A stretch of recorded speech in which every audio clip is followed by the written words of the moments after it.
गुरपतवंत सिंह पन्नू ने एक बार फिर देश के लिए जहर उगला है और अब की बार उसके निशाने पर हरियाणा है। और हरियाणा के मुख्यमंत्री नायब सिंह सैनी और जो चुनाव आयुक्त अनुराग अग्रवाल है उसको लेकर के उन्होंने जहर उगला है।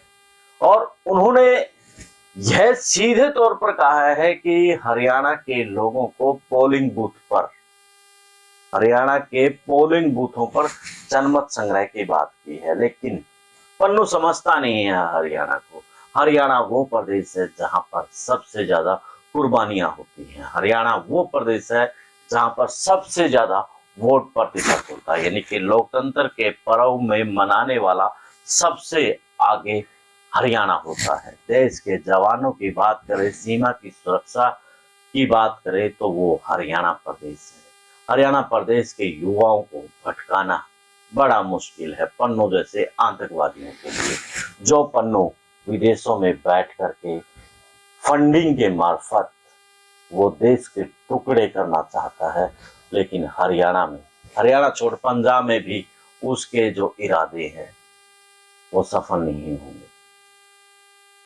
वो काफी समय से लगा हुआ है कि पंजाब को मैं अलग करवा दूं। अब हरियाणा को लेकर के भी जिस प्रकार से उन्होंने निशाने पर लिया है, लेकिन वो भूल गए हैं कि विदेशी फंडिंग लेकर के सोशल मीडिया पर बोलना आसान है, लेकिन हरियाणा के लोग हर बात को समझते हैं।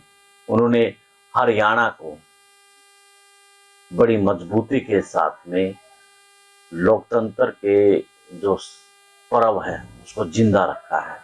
वो लोग जनमत संग्रह की बजाय वो लोग वोट देने में अपना ताकत समझते हैं, अपनी वोट के अधिकार को समझते हैं।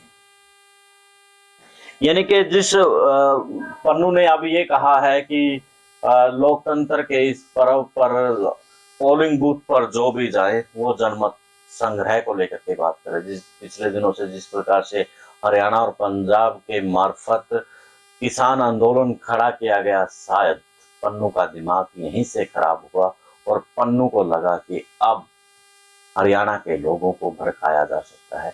लेकिन हरियाणा के लोग भड़कने वाले नहीं हैं। हरियाणा के लोग लोकतंत्र के पर्व को मानने वाले लोग हैं।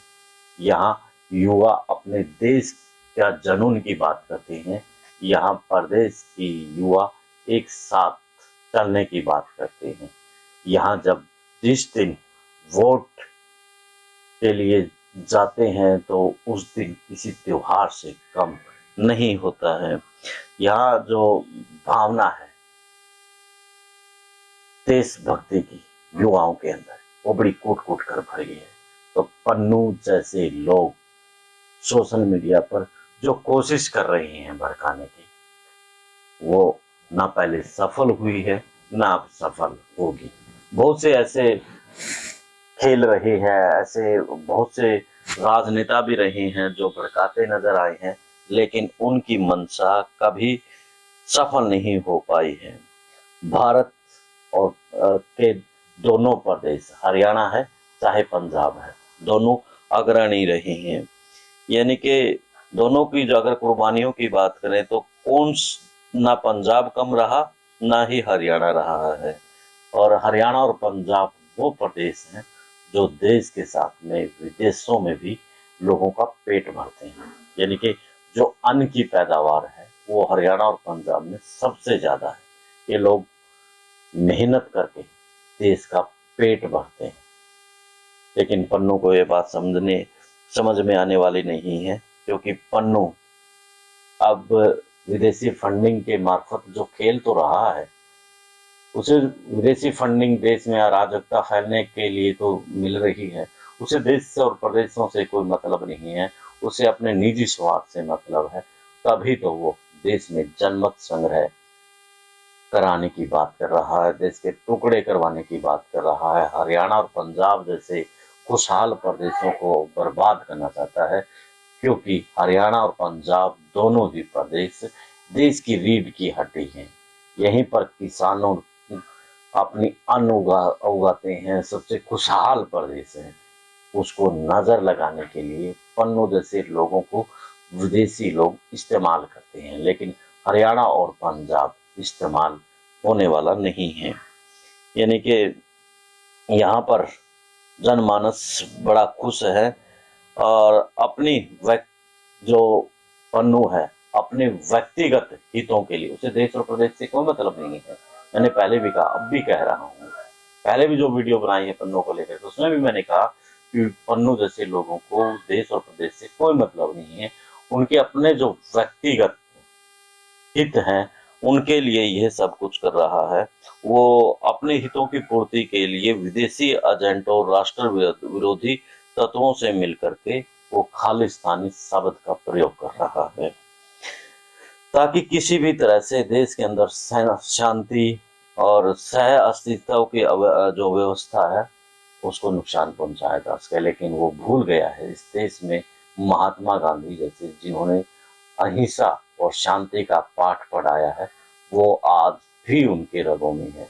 तो वो उनके जो खालिस्तानी शब्द के इस्तेमाल के सहारे वो सोच रहा है कि मैं देश में अराजकता फैला दूं, टुकड़े फैला दूं। ऐसा होना मुश्किल है। ये पन्नू सिर्फ ठीक है, ख्वाब देख सकता है क्योंकि उसके पास मोटा पैसा विदेशी से आ रहा है, फंडिंग से आ रहा है।